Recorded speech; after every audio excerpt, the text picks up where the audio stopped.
Hello guys. तो episode की starting में हम एक काफिले को देखते हैं जो कि एक रास्ते से गुजर ही रहा होता है और फिर तभी एक सेवक उसके अंदर बैठे आदमी को इन्फॉर्म करता है कि अब हमें आगे कहाँ जाना होगा, जिस पर वो आदमी अपने एक छोटे से बक्से को खोलता है जिसके अंदर कुछ चीज थी और अब वो उससे कहता है कि आगे का काम तुम ही करोगी, जाओ जाकर उन लोगों की लोकेशन को ढूंढो। पर इसी के साथ सीन शिफ्ट होता है दूसरी तरफ हम योंगजी को देखते हैं जिसको किसी ने बांध रखा होता है और अब हमें पीछे की बात दिखाई जाती है कि आखिर इसके साथ क्या हुआ था। जब प्रिंसेस ने उसे ये बताया था कि वो यहाँ की प्रिंसेस है और अब जैसे कि तुम आई हो तो तुम्हारी खातिरदारी तो करनी होगी ना, तो क्यों ना वो मैं किंग है। और सीधा वो उसे डॉम किंग की फ्रिज बॉल को योंगजी के ऊपर फेंक देती है, लेकिन योंगजी उसे नहीं रोक पाता है जिस वजह से वो नीचे गिर जाता है। और फिर तभी प्रिंसेस उसके पास आती है और उससे कहती है कि तुम्हें तो कितना ज्यादा आसान है। और इसी के साथ वो बेहोश हो गया था। जब उसे होश आया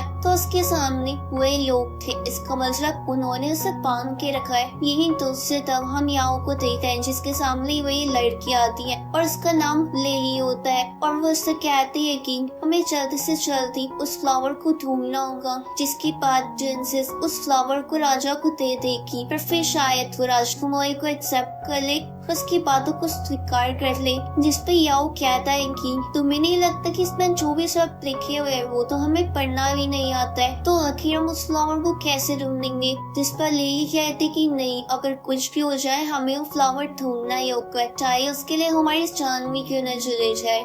लेकिन तभी उन्हें प्रिंसेस की रोने की आवाज सुनाई देती है, लेकिन जब वो बाहर निकलती है तो असल में वो हंस रही होती है क्योंकि उसे टोंगेन काफी ज्यादा पसंद आया होता है। यही दोस्त तब योंगजी को देखकर फिर से पियोसी की एक्टिंग करने लग जाता है। शियोन है और वो टोंगेन को देखकर कहती कि सच में कितना ज्यादा क्यूट है, आज की बात यही मेरा पेट है। लेकिन तभी उसकी नजर योंगजी पे जाती है और उसके पास आती है और टोंगेन से कहती है कि मेरा ड्रैगन क्या खाना चाहता है, क्या उसे भूख लगी है। फिर तभी वो अपना चाकू निकालती है जिस पर योंगजी उठ जाता है और कहता है कि मैं एक्टिंग कर रहा था। और वो शॉन को समझाने की कोशिश करता है कि ये सब कुछ इसने जानबूझ के नहीं करा था, इसके पीछे कोई रीजन था और हम आपको गलती से आए थे, ना कि जानबूझकर। पर अब शॉन टोंगेन से पूछती थी जो भी ये कह रहा है वो सच है, तुम वहाँ पर गलती से आए थे। लेकिन हम देखते हैं कि वो मना कर देता है जिस पर योंगजी को उस पर गुस्सा होने लगता है और मुझसे कहता है कि वो ऐसा कैसे कर सकता है। लेकिन यहाँ पर सियोन कहती है कि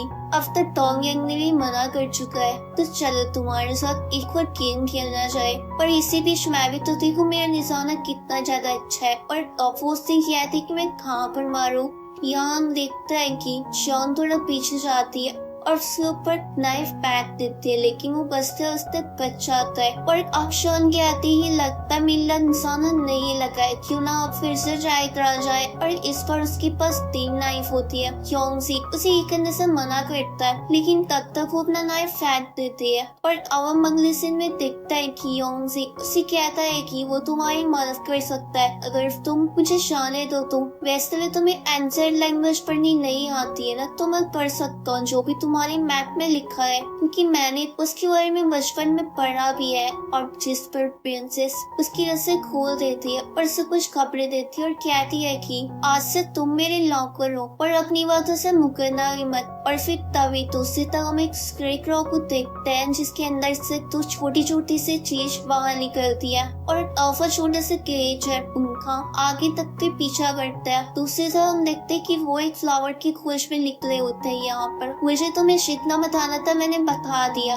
इसके आगे मैं नहीं जा सकता और अब किसी और दिन मिलेंगे। लेकिन तभी शान उसके गले में अपना लाइन रख देती है और कहती है कि जो एक दिन मेरा लॉकर बन गया वो हमेशा ही रहता है, तो तुम्हें मेरे साथ आना होगा। यहाँ पे योंगजी सोचता है कि वो पहाड़ी बहुत ज्यादा पॉइजनस लग रही है और शायद हम ऊपर चढ़ते चढ़ते वहाँ पर हमें बहुत सारे क्रिएचर्स भी देखने को मिले। लेकिन ये मेरी बातों को कहाँ सुने। राजकुमारी के पास एक बड़ी सी चीज होती है जिस पर या वो उसे कहता है कि सर मैं पकड़ सकता हूँ क्योंकि आगे रास्ता बहुत ज्यादा खतरनाक है। लेकिन शॉन उसे मना कर देती है और अब हम दूसरी तरफ उसी आदमी को देखते हैं और उसके पास वो क्रिएचर्स भी आते बताते यानी कि वो केजेस उसी ने ही भेजे थे। उससे बताते हैं कि राजकुमारी और उसके लोग कुछ खजाने को लेकर पहाड़ी में जा रहे हैं जो कि बहुत ज्यादा पॉइजनस है, जिस पर वो लड़का कहता है कि ठीक है। और फिर तभी वहाँ पर उसका सिपाही भी आता है जो कि उसे बताता है कि उस पहाड़ी में सच में खजाना है बट वो बहुत ज्यादा पॉइजनस है। लेकिन जब राजकुमारी उसे लेकर वापस आएगी तो तब वो उसे ले सकता है। दूसरी तरफ शॉन और बाकी सब कुछ देखते हैं जो कि इस पहाड़ी में पहुंच चुके थे और वहाँ को औरत भी काफी ज्यादा खतरनाक था, लेकिन लाहौली की वजह से वो जगह चमक भी रही थी, इसलिए वो नजारा काफी ज्यादा सुंदर भी था। पर अब शॉन को ये लगता है कि वहाँ का पॉइजन और भी ज्यादा बढ़ते जा रहे हैं, इसलिए अब उन्हें जल्दी से जल्दी उस फ्लावर को ढूंढना होगा। इसलिए वो अपने रास्तों को डिवाइड कर देते हैं और अब शॉन के साथ योंगजी भी जाता है क्योंकि शॉन को ये लग रहा था कि वो कमजोर है और शायद वो यहाँ पर अपनी अच्छा ना कर पाए। पर अब हम देखते कि सबकी सब सारी जगह ढूंढने की कोशिश करते हैं। और अब जब शॉन और योंगजी रास्ते से जा ही रहे होते हैं कि तभी टॉम यांग आकर उन्हें रोक देता है और कहता है कि देखो मुझे क्या मिला और मेरे पीछे चलो, जिस पे शॉन कहती है कि क्या सच में तुम्हें वो फ्लावर मिल गया। और जब वो वहाँ पर पहुँचते हैं तो वहाँ पर सच में वही फ्लावर होता है जो कि काफी ज्यादा खूबसूरत था। यहाँ पे योंगजी उसे रोकता है बट शॉन उसे इग्नोर करते हुए चले जाती है और अब योंगजी मैप पर पढ़ने लगता है। तभी उसे पता चलता है कि वो जो फ्लावर है वो उतना बड़ा नहीं है साइज भी। इसका मतलब उस फ्लावर ने इस टाइम पर बहुत ज्यादा स्ट्रेंज और अपने अंदर एब्सॉर्ब करा हुआ है और शायद उसे अचानक से तोड़ने पर कुछ गड़बड़ ना हो जाए, इसलिए वो शॉन को वहाँ पर जाकर रोकता है और उसे समझाता है कि इस फ्लावर साइज में बहुत ज्यादा बड़ा है। इसका मतलब इसने अपने अंदर स्ट्रेंज एनर्जी को एब्सॉर्ब करके रखा हुआ है। हमें नहीं लगता कि हमें इसे हाथ लगाना चाहिए।